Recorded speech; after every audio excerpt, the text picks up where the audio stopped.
আল্লাহ পাক রব্বুল আলামিন বলেন, ইয়া আইয়ুহান নাসু উবুদু রাব্বাকুম, হে মানুষ তোমরা তোমাদের রবের ইবাদত করো। অন্য আয়াতে বলেন, ইয়া আইয়ুহাল্লাযীনা আমানুর কাউ, হে ঈমানদারগণ তোমরা রুকু করো, ওয়াসজুদু সিজদা করো, ওয়া'বুদু রাব্বাকুম তোমরা তোমাদের রবের ইবাদত করো। ইবাদত কাকে বলে? শেখুল ইসলাম ইবনে তাইমিয়া রহমতুল্লাহি আলাইহি বলেন, আল ইবাদাতু হিয়া ইসমুন জামিউন লিকুল্লি মা ইউহিব্বুহুল্লাহ ওয়া ইয়ারদাহ মিনাল আকওয়াল ওয়াল আ'মালিল বাতিনাতি ওয়াজ যাহিরা। প্রকাশ্য অথবা গোপন, ভালো কথা ভালো কর্ম, প্রকাশ্যে অথবা গোপনে ভালো কথা ভালো কর্ম, যা আল্লাহকে খুশি করে আল্লাহকে সন্তুষ্ট করে এমন সব কিছুকেই ইবাদত বলে। ইমাম কুরতুবী রহমতুল্লাহি আলাইহি বলেন, আল ইবাদাতু হিয়া ইবারাতুন আন তাওহীদিহি ওয়া ইলতিজামি শারাঈ দীনিহি। ইবাদত বলা হয় আল্লাহর একত্ববাদ স্বীকার করা, ইসলামী শরীয়তের সাথে নিজেকে সবসময় লাগিয়ে রাখা, এটাকে বলা হয় ইবাদত। ইমাম কুরতুবী বলেন, আসলুল ইবাদাতি আল খুজুউ ওয়াত তাদাল্লুল। ইবাদতের মূল হলো বিনয়ী হওয়া, নম্র হওয়া, একেবারে আল্লাহর কাছে ছোট হয়ে যাওয়া, নিজেকে দাস মনে করা, নিজের কাজ কর্মে দাসত্ব প্রকাশ করা, এটা হলো ইবাদতের মূল। ইবাদত মৌলিকভাবে দুই ধরনের প্রথমে বলা যায়, একটা হলো সাধারণ ইবাদত, আরেকটা হলো বিশেষ ইবাদত। সাধারণ ইবাদত এটা হলো আল উবুদিয়্যাতুল আম্মাহ, বিশেষ ইবাদত আল উবুদিয়্যাতুল খাসসা। সাধারণ ইবাদত কি জিনিস? আসমান জমিনে যারা আছে সবাই একদিন আল্লাহর কাছে দাসত্ব স্বীকার করে উপস্থিত হবে, এটা সাধারণ ইবাদত বা দাসত্ব। সাধারণ ইবাদত এক কথায় মনে রাখবেন, আল্লাহর বরত্ব এবং রাজত্বের দাসত্বকে বলা হয় সাধারণ ইবাদত। আল্লাহর বরত্ব, আল্লাহর রাজত্বের দাসত্বকেই বলা হয় সাধারণ ইবাদত। এই দুনিয়াতে কেউ মানে কেউ মানে না, মরণের পর সবাই স্বীকার করবে তার রাজত্ব, তার বড়ত্ব, সব স্বীকার করে সেখানে দাসত্ব স্বীকার করবে। বাকি অনেকের কাজ হবে না, ইমানদারদের কাজ হবে, বেঈমানদের কোনো কাজ হবে না। এই কথাটা আল্লাহ সূরা মারিয়ামের 93 নম্বর আয়াতে বলেন, ইন কুল্লু মান ফিস সামাওয়াতি ওয়াল আরদি ইল্লা আতির রহমানি আবদা। নবমণ্ডল এবং ভূমণ্ডলে, আসমান এবং জমিনে যারা আছে তারা সবাই রহমানের কাছে উপস্থিত হবে, দাস হয়ে উপস্থিত হবে। কি হয়ে? দাস। সবাই দাস হয়ে রহমানের কাছে উপস্থিত হবে, আসমান জমিনের সবাই। এটা হলো সাধারণ ইবাদত, সাধারণ দাসত্ব।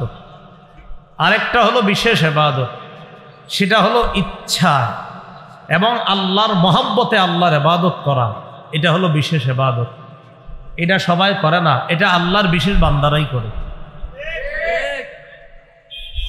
এই ব্যাপারে আল্লাহ পাক রব্বুল আলামিন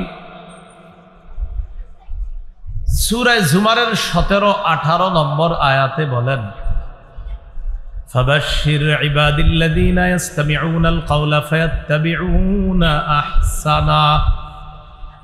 নবী আপনি আমার বান্দাদেরকে সুসংবাদ দেন, আল্লাযীনা ইসতামিউনাল কাওলা, যারা কান পেতে কথা শুনে, ফায়াত্তাবিউনা আহসানা, কথার মধ্যে সবচেয়ে উত্তম যেই কথাগুলা এইগুলার অনুসরণ তারা করে, তারা হলো আমার বান্দা। ওই বান্দাদেরকে সুসংবাদ দিয়ে দেন, এরা হলো আল্লাহর বিশেষ বান্দা। সূরা ফুরকানের 63 নম্বর আয়াতেও আল্লাহ বলেছেন আল্লাহর বিশেষ বান্দা কারা। ওয়াইবাদুর রহমানিল্লাযীনা ইয়ামশুনা আলাল আরদি হাওনা। وَإِذَا خَاطَبَهُمُ الْجَاهِلُونَ قَالُوا سَلَامًا। রহমানের বান্দা তারা যারা জমিনে নম্র হয়ে চলে, নত হয়ে চলে, বিনীতভাবে চলে। জাহেলরা তাদের সাথে কোনো তর্কে লিপ্ত হতে চাইলে, তাদেরকে সম্বোধন করলে তারা বলে সালামা, আসসালামু আলাইকুম। এরা হলো রহমানের বিশেষ বান্দা। বিশেষ বান্দাদের এবাদতটা বিশেষ দাসত্ব, সাধারণ বান্দাদের এবাদতটা হলো সাধারণ দাসত্ব।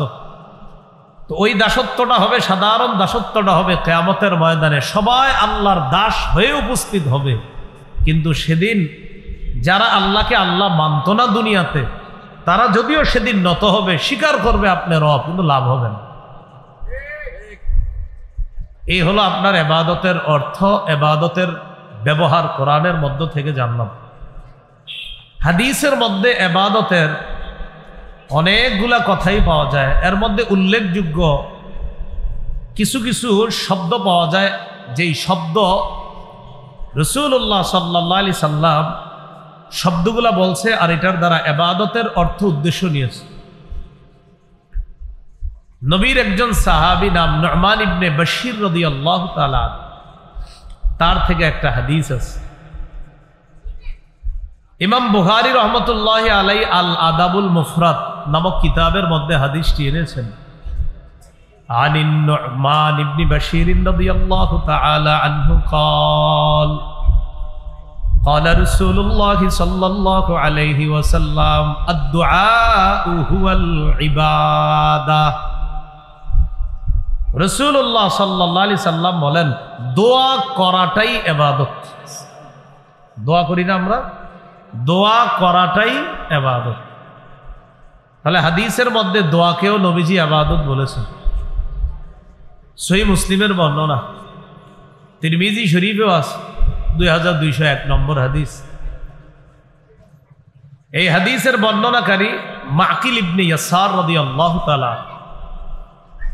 عن معقل بن يسار رضي الله تعالى عنه قال قال رسول الله صلى الله عليه وسلم العبادة في الهرج كهجرة إلي। রাসূলুল্লাহ সাল্লাল্লাহু আলাইহি সাল্লাম বলেন, ফিতনা ফাসাদ চলাকালীন অবস্থায় ইবাদত করা, কলহ বিপর্যয় চলাকালীন সময়ে ইবাদত করা। কলহ বিপর্যয়ের সময় কিন্তু এখন চলছে। কলহ বিপর্যয়ের সময়ে ইবাদত করা আমি নবীর কাছে হিজরত করার মতো। আল ইবাদাতু ফিল হরজ কাহিজরাতিন ইলাইয়া। কলহ বিপর্যয় চলাকালীন সময়ে আমার কোন উম্মত ইবাদত করা মানে আমি নবীর কাছে হিজরত করার মতো। তো এখানে একটা ইবাদতের অর্থ পাইলাম। আরেকটা ইবাদত পাওয়া যায় হাদিসের মধ্যে, মুসনাদে আহমদের একটি হাদিসের মধ্যে আসছে। আব্দুল্লাহ ইবনে আমর ইবনুল আস রাদিয়াল্লাহু তাআলা আনহুর বর্ণনা। قال رسول الله صلى الله عليه وسلم إن العبد إذا كان على طريقة حسنة من العبادة ثم مرض। রাসূলুল্লাহ সাল্লাল্লাহু আলাইহি সাল্লাম বলেন, কোন বান্দা যখন ইবাদতের সুন্দর একটা পদ্ধতি অবলম্বন করে, যেমন এখানে আপনারা যারা আছেন সুন্দর সুন্দর অনেক ইবাদত করেন, করার চেষ্টা করি আমরা। নবী বলেন, আমার কোন উম্মত, আল্লাহর কোন বান্দা ইবাদতের সুন্দর একটা পদ্ধতি যখন অবলম্বন করে সে ইবাদত করতে থাকে, এই ইবাদতটা করতে করতে সে অসুস্থ হয়ে গেছে। বেচারা অসুস্থ হওয়ার কারণে এখন আর ইবাদত করতে পারে না। তো তার সাথে একজন ফেরেশতা নিযুক্ত আছে, যে ফেরেশতার কাজ হলো তার আমলনামা লেখা। তো অসুস্থ অবস্থায় যখন বান্দা ইবাদতটা করতে না পারে, তখন কি হয়? কিলা লিল মালাকিল মুআক্কালি বিহি উকতুব লাহু বিমিসলি আমালিহি ইযা কানা কলিকা। তার আমলনামার জন্য নিযুক্ত যেই ফেরেশতা তার আমলনামা লেখে, ওই ফেরেশতাকে আল্লাহর পক্ষ থেকে বলা হয়, ও ফেরেশতা, আমার বান্দা যেহেতু অসুস্থতার কারণে তার সুন্দর ইবাদতটা এখন আর সে করতে পারে না, তো অসুস্থতার কারণে ইবাদতটা যদিও করতে পারতেছে না, সুস্থ থাকলে তো আমার বান্দা ইবাদতটা করত, এখন করতেছে না, সমস্যা নাই, সব লিখতে থাকে। উকতুব লাহু বিমিসলি আমালিহি ইযা কানা তালিকা। সে সুস্থ থাকলে যে আমলটা করত, এখন যেহেতু করতেছে না, তুমি তার সব কিন্তু বন্ধ করো না। আমি তো আমার বান্দারে জানি, চিনি, আমার বান্দা সুস্থ থাকলে তো করতো, এখনো সুস্থ করে না, সব বন্ধ হবে না, লিখতে হবে। তো এই হাদিস ও ইবাদতের একটা ব্যবহার, আমি কিন্তু হাদিসগুলা বলতেছি আপনাদেরকে, মানে শুধু ইবাদতের ব্যবহারগুলো বুঝাইতেছি। কোরআনের কিছু আয়াত জানলাম, এই হাদিস ও ইবাদতের ব্যবহারটা আসছে। তো হাদিসের শেষে আল্লাহ পাক রব্বুল আলামিনের পক্ষ থেকে বলা হয়, হাত্তা উতলিকাহু আও আকফিতাহু, আমার বান্দাকে অসুস্থতা থেকে সুস্থতা দান করার আগ পর্যন্ত, অথবা বান্দাকে আমার কাছে তুলে নেওয়ার আগ পর্যন্ত, মানে তাকে আমি মৃত্যু দেওয়ার আগ পর্যন্ত, সে যেহেতু এখন অসুস্থ, তো অসুস্থতার পর সে যদি সুস্থ হয়ে যায় ভালো কথা, আর যদি সে সুস্থ না হয়, আমি যদি তার মৃত্যু দিয়ে দেই, এই সুস্থ হওয়ার আগ পর্যন্ত সওয়াব লিখবা, আর তার মরণের আগ পর্যন্ত সওয়াব লিখতে হবে। এইখানেও ইবাদতের আমরা একটা ব্যবহার হাদিসের মধ্যে পেয়ে গেলাম। সহিহুল জামে হাদিসের একটা কিতাব আছে, এটা হলো হাদিসের version, update version. Nasir Uddin Albani রহমতুল্লাহি আলাই, উনি সব কিতাব লেখে, ওগুলার নাম দেয় সহি। কি নাম দেয়? যদিও হজরতের তাহকিক করা অনেক সহি আপনারা হাদিসের অ্যাপসের মধ্যে পড়েন, অনেকে হাদিসের বাংলা অ্যাপস চালান, আল হাদিস অ্যাপস নামে কিছু অ্যাপস আপনারা অনেকে চালান। ওই হাদিসের শেষে ঢালাওভাবে লেখা আছে সহি দইফ। কি লেখা আছে? সহি দইফ। অনেক দইফ আসলে কিন্তু দইফ না, কেন উনি কোন আলোকে এটা দইফ লিখে দিয়েছে সেটা আমার জানা নাই। ইমাম তিরমিজি যে হাদিসকে হাসান বলছে, সেখানে উনি লিখে দিয়েছে দইফ। ইমাম তিরমিজি অসংখ্য হাদিসকে বলছে হাসান, সেখানে ওখানে লেখা আছে দইফ। তো এই জন্য ওই বাংলা অ্যাপসের হাদিসের মানটা যাচাইয়ের জন্য আলেমদের কাছে একটু যায়। আপনি যে হাদিসটা দেখলেন, দেখার পরে দেখি অনেকে লেখো আবার ফেসবুকে, এই হাদিস তো সহি না, তো কি কয় দইফ। আমি তো চিন্তা করি নাই, কেমনে লেখলো এটা? পরে বুঝলাম, ও আচ্ছা আচ্ছা, ওখানে লেখা দইফ, বাস লেখা দিছে দইফ। তা আপনি যে দইফ লেখলেন, অসংখ্য অগণিত এমন হাদিস আছে, বিশ্বাস করেন, যে হাদিস সনদের দিক থেকে সহি, মুহাদ্দিসিনে কেরামের পরিভাষা অনুযায়ী সহি, যে হাদিস ইমাম তিরমিজির কাছে হাসান, উত্তম হাদিস, এটাকেও আলবানী রহিমাহুল্লাহ, আল্লাহ তার কবরকে জান্নাতের বাগান বানায় দেন। আর হজরত কেন এটাকে দইফ বলছে এটা আমার জানা নাই, এই জন্য ওনার বলা দইফটাকে আপনি দইফ হিসাবে মেনে নেবেন না। মানে সবগুলা যে আবার উনি দইফ বলে ফেলছে অশুদ্ধ এমন না, কিছু বিষয় আসলে দইফ, ঠিক আছে, কিন্তু কিছু দইফ না, তাও লেখছে দইফ। এইটা হলো আপনার সমস্যা। তো এই জন্য আসলে এই বিষয়গুলো আলেমদের কাছে যাচাই করা। আল্লাহ আমাদেরকে বুঝার তৌফিক দান করেন। তো সহিহুল জামের মধ্যে একটা হাদিস আনছে উনি, এই হাদিসের মধ্যে আসছে, বর্ণনাকারী হুযাইফা রাদিয়াল্লাহু তাআলা, قال رسول الله صلى الله عليه وسلم فضل العلم احب الي من فضل العباده। নবীজি বলেন, নফল ইবাদতের মর্যাদার চাইতে ইলম অন্বেষণের মর্যাদা আমি নবীর কাছে বেশি প্রিয়। নফল ইবাদতের যে ফজিলত, এই ফজিলতের চাইতে একজন আলেম যে ইলম অন্বেষণ করে, তার ইলম অন্বেষণ করার ফজিলতের গুরুত্ব আমি নবীর কাছে আরো বেশি। বুঝা সুবহানাল্লাহ বলছেন। নবীজি কি বললেন? নফল ইবাদত যে করে এটার ফজিলত অবশ্যই আছে, এটার চাইতে আলেম যে ইলম অন্বেষণ করে ওটার ফজিলত আমার কাছে বেশি, এবং এই ফজিলতটা আমার কাছে বেশি প্রিয়। নফল ইবাদতের মর্যাদাও আমার কাছে প্রিয়, এর চাইতে বেশি প্রিয় ইলম অন্বেষণের মর্যাদা। তাহলে বলেন তো, আলেম ওলারা মাদ্রাসা যে পড়ে, মাঝে মাঝে বলেন এরা কি ইবাদতটা করে, এরকম করেন না আপনারা? এদের পড়াশোনাটাই তো ইবাদত। সুবহানাল্লাহ, পড়াশোনাটাই কি ইবাদত। আল্লাহ বুঝার তৌফিক দান করেন। এই হাদিসের শেষে নবীজি সাল্লাল্লাহু আলাইহি সাল্লাম বলেন, খায়রু দীনিকুম আল ওয়ারউ, তোমাদের সর্বোত্তম দিন হলো তাকওয়া, আল্লাহ ভীতি, আল্লাহকে ভয় করা। এটা হলো সর্বোত্তম দিন, সর্বশ্রেষ্ঠ দিন। শেখ মোহাম্মদ ইবনে সালেহ আল উসাইমিন রহমতুল্লাহ আলাই সৌদি আরবের অনেক বড় আলেম ছিলেন। তিনি বলেন, ইন্না তালাবাল ইলমি ইবাদাতুন ওয়া মিন আফজালিল ইবাদাত। এলেম অন্বেষণ করাটাই ইবাদত। কয় শুধু ইবাদত না, শ্রেষ্ঠ ইবাদতের অন্তর্ভুক্ত হলো কোরআন হাদিসের এলেম অন্বেষণ করা। এটা শ্রেষ্ঠ ইবাদতের অন্তর্ভুক্ত। এই জন্য অনেক সময় দেখবেন আপনি নফল নামাজ পড়তেছেন মসজিদে, আর হুজুরে ওই পাশে বসে বসে একটা কিতাব দেখতেছে, তো বলতেছেন ওনারে আমি নামাজ পড়তে দেখি না, উনি যেটা করতেছে সেটা তো আপনি বুঝতেছেন না। আপনার যেন সুন্দরভাবে নামাজটা পড়তে পারেন, উনি ওই কিতাব পইরাই ফতুয়াটা আপনার দিতে হবে। হ্যাঁ, এই জন্য ওলামায়ে কেরামের এলেম অন্বেষণ করা এটা ইবাদত। করম কি ইবাদত মিন আফজালিল ইবাদাত, শ্রেষ্ঠ ইবাদতের অন্তর্ভুক্ত। সালফে সালিহিনগণ বলেন, আল ইলমু সলাতুস সিররি, এলেম হলো গোপন নামাজের মতো। ওয়া ইবাদাতুল কলবি, কলবের ইবাদত হলো এলেম অন্বেষণ করা। এলেম হলো সলাতুস সিররি, গোপন নামাজের মতো। ওয়া ইবাদাতুল কলবি, এবং অন্তরের ইবাদত হলো এলেম অন্বেষণ করা।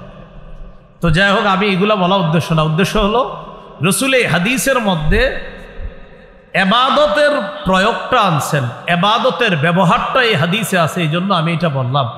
আল্লাহ আমাদের সকলকে সৃষ্টির যে উদ্দেশ্য এবাদত করা, আমরা আমাদের জীবনটা যেন এবাদতের মাধ্যমে সুন্দর করতে পারি, আল্লাহ তৌফিক দান করেন।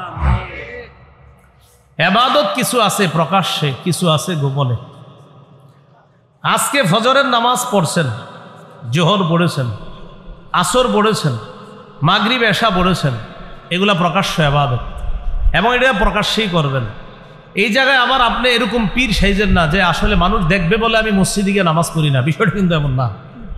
এই ইবাদত প্রকাশ্যেই করবেন।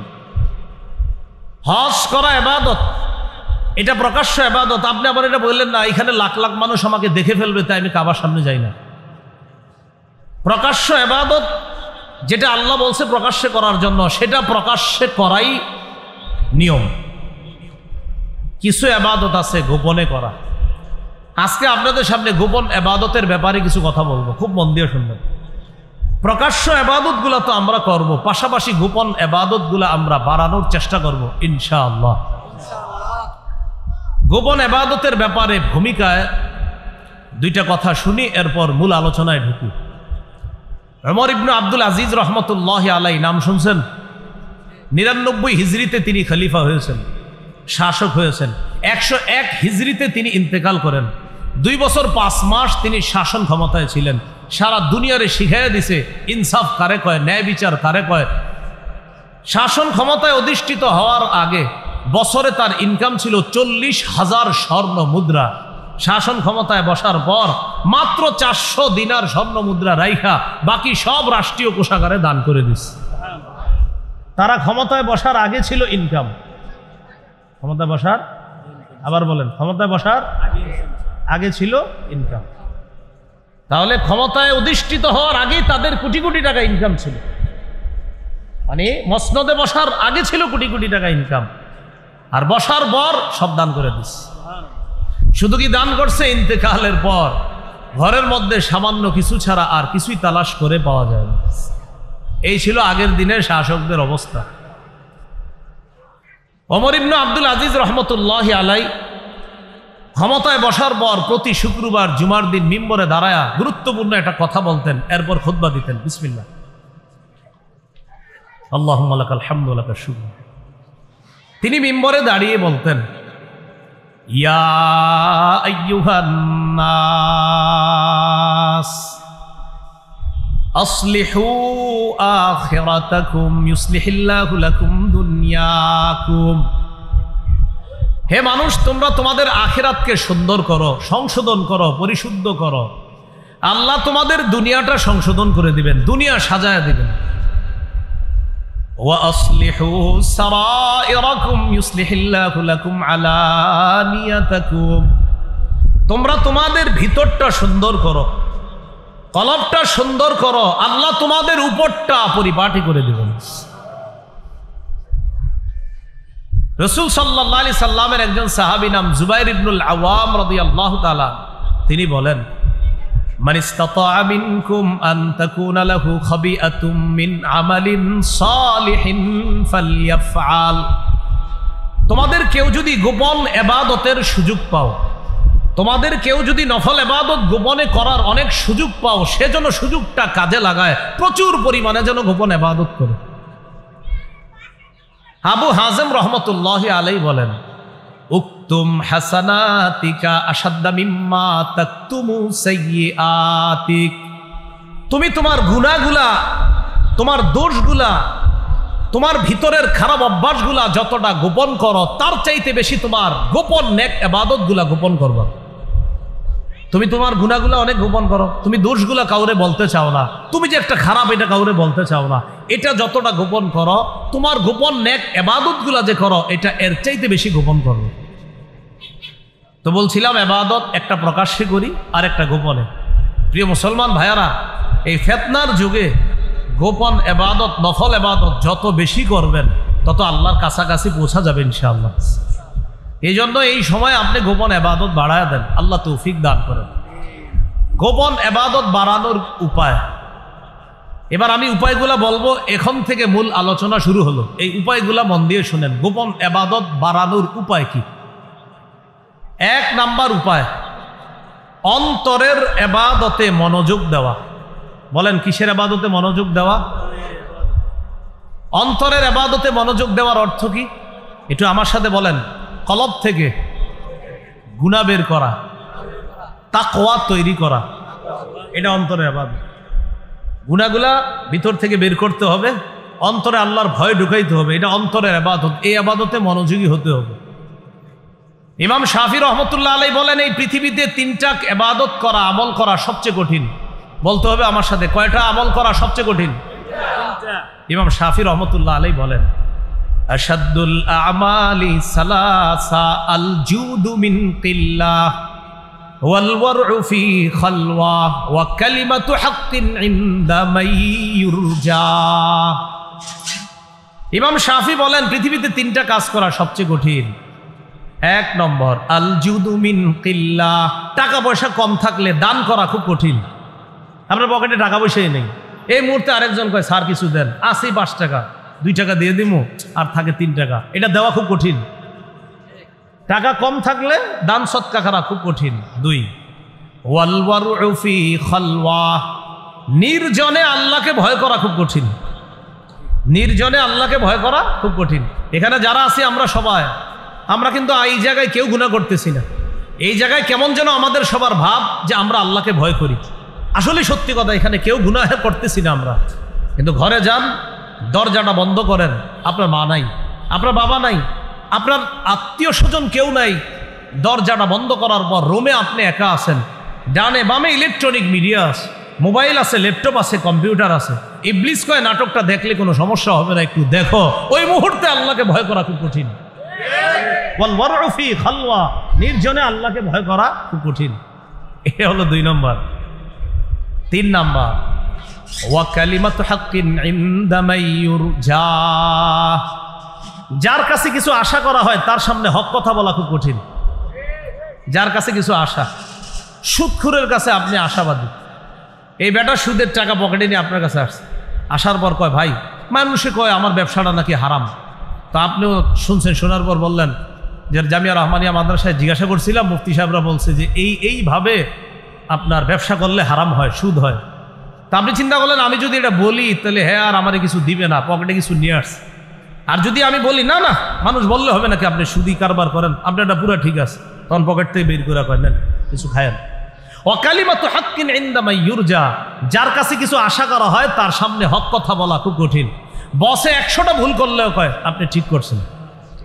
কেন বলে? প্রমোশন যদি না বাড়ে, তো আমি কি তোমাদের সাথে যে 1 বছর ছিলাম আমার কোনো আচরণে তোমরা কষ্ট পেয়েছো? কষ্ট কিন্তু পাইছে, কয় না, আপনি কোনো অন্যায় করেন নাই, কোনো ভুল করেন নাই, কেন? আমার যেন প্রমোশন বাড়ে। ওই যে ইমাম শাফি বলেন, কালিমাতু হাক্কিন ইনদা মাইয়ুরজা, যার কাছে কিছু আশা করা হয় তার সামনে হক কথা বলা বড় কঠিন কাজ। বলেন পৃথিবীতে কয়টা কাজ সবচেয়ে কঠিন? 1 নাম্বার, টাকা পয়সা কম থাকলে সদকা করা। 2 নাম্বার, নির্জনে আল্লাহকে ভয় করা খুব কঠিন। 3 নাম্বার, যার কাছে কিছু আশা করা হয় তার সামনে হক কথা বলা খুব কঠিন। কিন্তু আমরা ইনশাল্লাহ তিনোটা করেই দেখাই দেব ইনশাল্লাহ। টাকা পয়সা কম থাকলেও দান করব, নির্জনে আল্লাহকে ভয় করব, যার সামনে হক কথা বলা দরকার সেখানে হক কথা বলব। আল্লাহ তৌফিক দান করেন। তাহলে নির্জনে আল্লাহর ভয়, এটা আমার মূল উদ্দেশ্য। অন্তরের এবাদতে মনোযোগ দেওয়া, গোপন এবাদত বাড়ানোর এক নাম্বার উপায় অন্তরের এবাদতে মনোযোগ দেওয়া। যদি অন্তরের এবাদত, অন্তরে তাকওয়া পয়দা করতে পারেন, তাহলে গোপনে গোপনে আল্লাহর এবাদত বেশি করতে পারবেন। ওই দরজা লাগানোর পরেও আপনি আল্লাহর এবাদত করা সহজ হবে। অন্যথায় আমগো সামনে যতই সুবহানাল্লাহ বলতেছেন, দরজা লাগানোর পর আপনি কয়বার সুবহানাল্লাহ বলতেছেন এটা একটু তালাশ করবেন। 2 নম্বর, বলেন অন্তর থেকে খালেজ ভাবে নেক আমলের নিয়ত করা। নিয়তের সম্পর্ক কোথায়? কলবের সাথে। এই জন্য কলব থেকে নেক আমলের নিয়ত করা। সহিহ মুসলিমের বর্ণনা 1909 নম্বর হাদিস, 1909 নম্বর হাদিস।